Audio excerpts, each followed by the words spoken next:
भर में औसतन करीब 22,000 बार सांस लेते हैं। कभी गिना नहीं ना। और क्या ये भी कि आपकी अगली सांस के लिए जरूरी ऑक्सीजन का मिलना इस बात पर निर्भर है कि आपसे मीलों दूर किसी समुद्र में एक बड़ी सी शार्क मछली एक छोटी सी आता मछली उसको को पकड़े रहना खा कितने देर। पाएगी या नहीं। क्यों, यकीन नहीं होता ना। चलिए कोई नहीं, आइए आपको ले चलते हैं एक ऐसी दुनिया में जो आपसे हजारों मील दूर होकर भी आपके अस्तित्व का आधार है।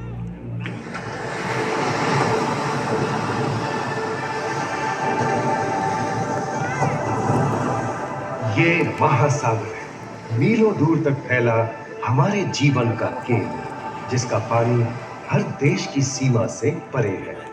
हमें सांस लेने के लिए जरूरी ऑक्सीजन का 50 से 80% इन्हीं समुद्रों के पानी से आता है। ये भी कह सकते हैं कि ये सागर एक विशाल संयुक्त परिवार की तरह है, जिसमें ये सभी जीव एक ही घर में रहते हैं, जैसे मछलियां, mollusc, dolphin, seal, walrus, crustacean, bacteria, समुद्री एनिमोनी और हाँ, ब्लू व्हेल भी, जो पृथ्वी का सबसे बड़ा जीव माना जाता है। और जंतु ही नहीं, इन समुद्रों में पौधों की भी लाखों प्रजातियां पाई जाती हैं। इन विशाल समंदरों का पानी हमारी पृथ्वी का लगभग 3/4 हिस्सा है। इस धरती पर 5 बड़े महासागर हैं: आर्कटिक, अटलांटिक, हिंद, प्रशांत और दक्षिणी महासागर। ये सागर इतने महत्वपूर्ण हैं कि इनका तापमान और लहरें दुनिया के हर हिस्से के मौसम पर असर डालते हैं, चाहे वो मौसम कितना ही खतरनाक क्यों ना हो। हमारी ही तरह पानी के नीचे पनपता हर जीवन सूरज की रोशनी पर निर्भर है। जी हाँ जनाब, सिर्फ ये जंतु, मछलियां, पेड़ पौधे ही नहीं, बल्कि बैक्टीरिया जैसे सूक्ष्म जीव भी सूरज से ऊर्जा पाकर खिलखिला उठते हैं। ये देखो मिस्टर ऊदबिलाव, हाँ, कितने मजे ले रहा है। देखा इसे, अपने चेहरे की पोजीशन ऐसे बदल रहा है जैसे किसी स्पा में स्टीम ले रहा हो। आहा, और वो चली मैडम व्हेल इठलाते हुए सनबाथ लेने। और ये जोकर मछली यानी क्लाउन फिश, ये तो गाना भी गाती है भाई, बिना किसी सुरताल के। हाँ हाँ, ये राग समुद्री जानती है, और कोई खतरा महसूस होने पर ये कभी हुर्राती है और कभी चहकती है। क्लाउन फिश है ना। और ये डॉल्फिन हमारे स्मार्टफोन से भी ज्यादा स्मार्ट है। ये अपनी आवाज का इस्तेमाल सोनार की तरह करके एकदम सही दिशा में तैरती और एक दूसरे को संदेश भेजती है। जी हाँ, ईमेल या व्हाट्सएप से भी तेज। मूंगा चट्टानें यानी कोरल रीफ दुनिया की सबसे विविध इकोसिस्टम्स में से है। इन चट्टानों को अक्सर समुद्र के वर्षावन कहा गया है। आई, समुद्र में वर्षा, अजीब बात है ना। अरे दरअसल इनका नाम इनके आसपास बसे इन जीवों की विविधता के कारण पड़ा है। इनमें से कुछ मूंगे गर्म उथले समुद्र में, तो कुछ ठंडी अंधेरी गहराइयों में रहकर हमारे इकोसिस्टम के संतुलन को बनाए रखते हैं। पौधे हमारे इकोसिस्टम का एक बहुत ही महत्वपूर्ण हिस्सा है और पानी में ऑक्सीजन का सबसे बड़ा स्रोत है। इस नीले पानी में मौजूद कई पौधों में से एक बहुत ही महत्वपूर्ण पौधा है फाइटोप्लैंक्टन, जो पूरी दुनिया की ऑक्सीजन की जरूरत का लगभग 50% बनाकर हमारा अस्तित्व बनाए रखता है। इन समुद्रों में पहुंचने वाली सूरज की रोशनी की मात्रा के हिसाब से उन्हें 3 क्षेत्रों या परतों में बांटा गया है। सतह के सबसे नजदीक वाली परत को यूफोटिक जोन या सनलाइट जोन कहा जाता है।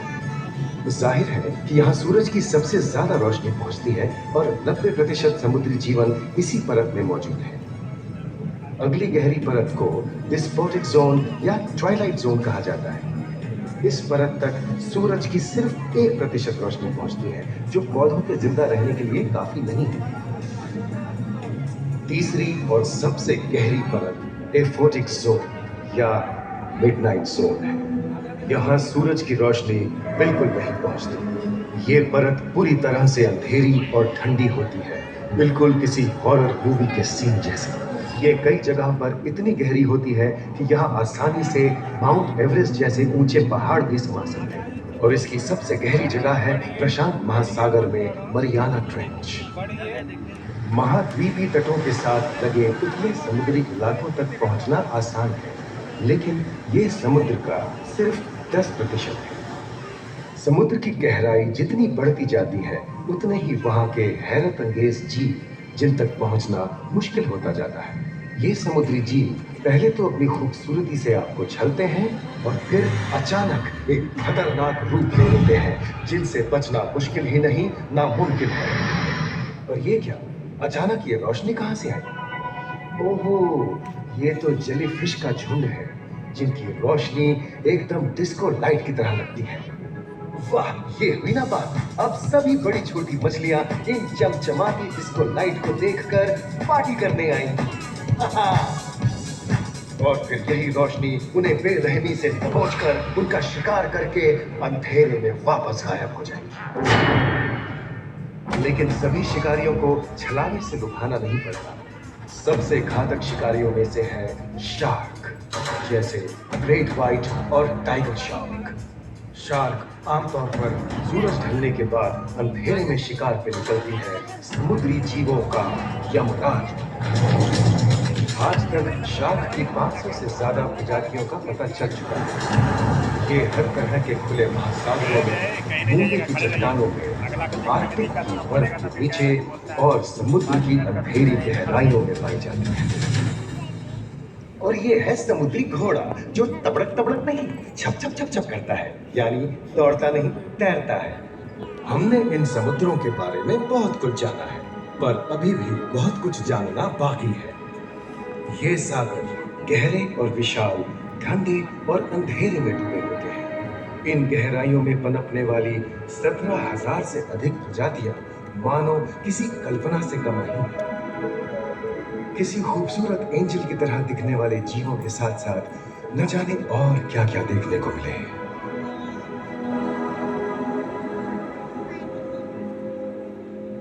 इन विशाल सागरों के इकोसिस्टम इनके बाहर तक फैले हैं।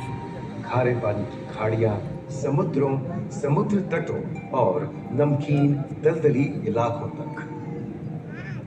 मानव जाति दशकों से प्लास्टिक, जहरीले रसायन, तेल और ऐसी कई चीजों को पानी में बहाकर समुद्रों को नुकसान पहुंचा रही है। कई समुद्री जीवों या मछलियों की दर्दनाक मौत और उनकी इस तड़प का जिम्मेदार हमारी मानव जाति ही है।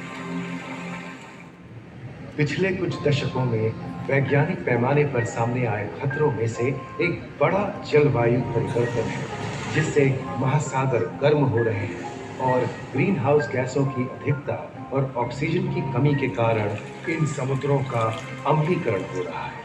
सागरों के इस तरह गर्म होने से पानी का स्तर बढ़ गया है और बर्फ की चादर पिघल रही है। इस विनाशकारी बदलाव के परिणाम स्वरूप समुद्री जीवन खत्म हो रहा है और पूरे इकोसिस्टम के लिए ऐसे खतरनाक हालात हम ही पैदा कर रहे हैं। हमारी आने वाली पीढ़ी का भविष्य इस बात पर निर्भर करता है कि क्या हम आज अपने निजी जीवन से प्लास्टिक को हटाने जैसा छोटा कदम उठा सकते हैं, या फिर हम बड़े स्तर पर सख्त नियम बनाकर उन्हें लागू करें, जिससे समुद्री संसाधनों का दोहन और प्रदूषण कम हो। याद रखिए, बात हमारे अस्तित्व की है, तो बदलाव की शुरुआत भी हमें ही करनी होगी।